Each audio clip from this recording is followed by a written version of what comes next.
है। देखिए 12 महीने भी होते हैं और द्वादशी तिथि है, भगवान शंकर की प्रिय तिथि है ना।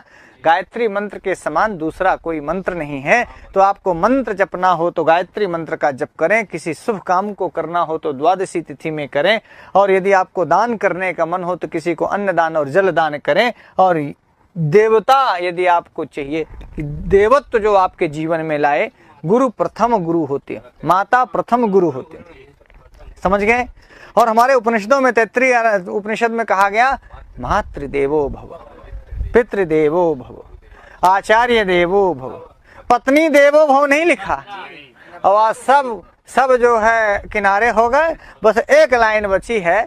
तो हमारे DK BK ने कहा कि गुरुजी लगता है ऋषि जी ने लिखना भूल गए थे, 33 उपनिषद में एक लाइन छूट गई है। बोले कहाँ छूट गई? बोले पत्नी देवो भव। श्लोक पढ़ाने का मकसद सिर्फ ये था, चाणक्य नीति, कि भाई साहब आप अपनी माँ को एक बार बचपन से सोचना, आज आप बोल पा रहे हो।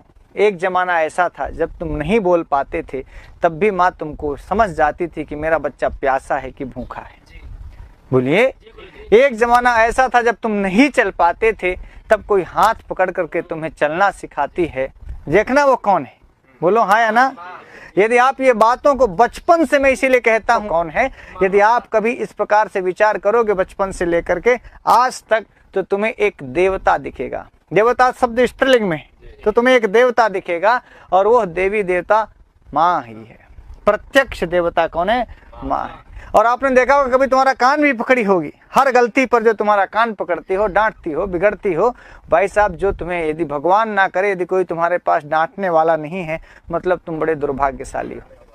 कोई तो ऐसा होना चाहिए जीवन में जो तुम्हें बता पाए, जो तुम्हें बिगड़ पाए, जो तुम्हें मार पाए, जो तुम्हें कह पाए, जो तुम्हारी उलाहना दे पाए, तुम्हारी शिकायत कर पाए, तुम्हें सही रास्ते पे लाता रहे, समझना वो देवता है। कि अभी आपके माता पिता हैं, यदि ऐसा है और नहीं है तो समझना आप अपने जीवन में कितने बड़े हैं, कितने पद पर हैं, कितनी प्रतिष्ठा है, कितना वेतन पाते हो, कितना नाव गांव है, ये सब चीजें तो हैं ही।